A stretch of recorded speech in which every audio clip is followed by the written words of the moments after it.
kita memulai pembelajaran kita, Ibu ingin bertanya, siapa di sini yang tadi pagi belum makan? Saya, Ibu.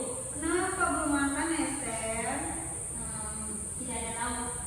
Astaga, nanti sampaikan pada Mama ya bahwa kalau kami itu sekolah pagi, jadi tidak boleh harus sarapan, oke? Baik, Ibu. Oke. Nah, hari ini kita akan belajar tentang apa? Ada yang tahu? Saya, Ibu. Perlipatan dan faktor matematika. Oke, tangan buat Esther. Nah, jadi hari ini kita akan belajar tentang KPK dan SPD. Berikut ada tujuan pembelajaran yang nantinya akan kalian capai setelah belajar KPK dan SPD, yaitu coba satu persatu membacanya dari Atri. Yang pertama, Melalui proyek poster sederhana, peserta didik menyelesaikan masalah yang berkaitan dengan KPK dan SPD.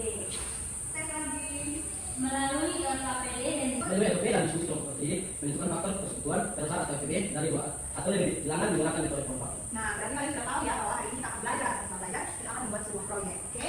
Nah, sebelum kita belajar mengenai KPK dan SPD, tentunya kita harus lebih tahu apa sih kelipatan. Nah, jadi anak-anak, kelipatan adalah hasil dari perkalian suatu bilangan dengan bilangan dua positif. Contohnya kelipatan dari 3 itu 3, 6, 9, 12 dan seterusnya. Siapa di sini yang tahu berapa kelipatan dari bilangan 2? saya, Ibu. Silakan Esther. Pelipatan bilangan 2, 4, 6, 8, 10, 12, 14, 16, 18, 20. Oke, kita buat Esther. Salut. Hebat Esther. Kalian sudah ngerti apa itu kelipatan.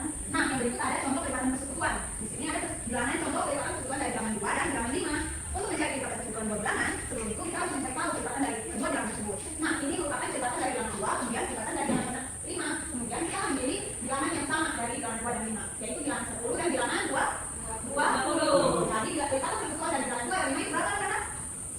20 dan seterusnya. Yang berikut itu faktor. Nah, faktor adalah bilangan yang dapat membagi habis suatu bilangan tanpa sisa. Contoh faktor dari bilangan 12 itu bilangan apa saja? 1, 2, 3, 4, 6, 12. Oke, pintar sekali. Yang berikut itu contoh dari faktor persekutuan. Nah, untuk mengetahui faktor persekutuan, caranya sama seperti mencari tahu kelipatan persekutuan yang sudah dijelaskan.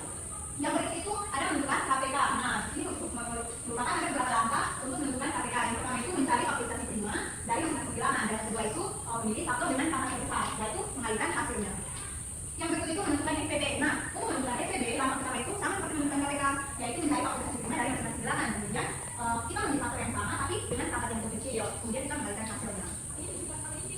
Nah, ini contoh untuk menentukan KPK. Contohnya, kita menentukan KPK dari bilangan 12 dan 18. Tapi kita mengetahui faktor yang prima dari bilangan 2 dan 18. Pada bilangan 12 dan 18 itu pangkat terbesarnya itu yang mana? Bilangan 2 pangkat 2 dengan 3 pangkat 2. Oke, bisa sekali. Kita sudah mengetahui pangkat terbesarnya, maka kita akan balikan maka hasilnya 36. Jadi KPK dari 12 dan 18 itu berapa? 36. Begitu juga dengan KPK, namun perbedaannya itu kita memilih pangkat terkecil, yaitu dan berapa mana? 2 dan 3. Oke, kita kalikan maka hasilnya 6. Jadi SPD dari 12 dan 18 yaitu 6. Nah, apakah sampai sini ada yang belum mengerti materi tentang KPK dan SPD? Sudah semuanya. Ya, berarti Ibu ingin bertanya pada kalian. Jadi, tolong nikmati ya. Pertanyaannya yaitu, mengapa kita perlu mengetahui KPK dan SPD di dalam kehidupan sehari-hari kita? Ada yang tahu? Tidak tahu.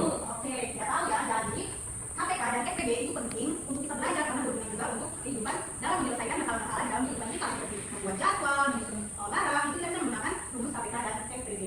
Nah, sampai sini penjelasan tentang KPK dan SPD. Ibu akan membagikan lembar kerja proyek yang banyak dibilang. Proyek yang akan kita buat yaitu membuat proses kreatif sederhana untuk menyelesaikan masalah KPK dan SPD. Untuk itu ini kelompok 1, kelompok 2, dan kelompok 3.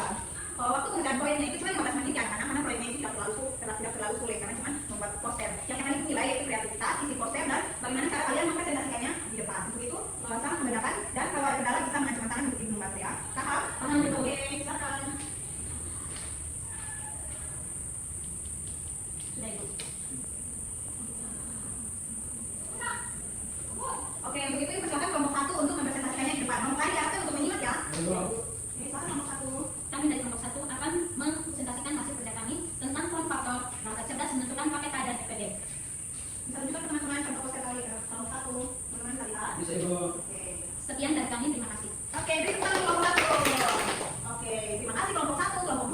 3 yang sudah mempresentasikan proyek kalian hari ini. Ibu ingin bertanya, apakah dalam pengerjaan proyek, apakah kalian mengalami kesulitan? Tidak ada ya, berarti kalian sudah paham tentang materi KPK dan FPB kita ini. Ya, Bu. Oke, sebelum menutup pembelajaran, Ibu ingin kalian berdiri untuk kita tutup matematika. Oke, silakanlah anak-anak tutup matematikanya seperti ini. Matematika asik, matematika asik, matematika menyenangkan. Oke? Oke. 1, 2, 3. Matematika asik, matematika menyenangkan. Oke, tangan duduk.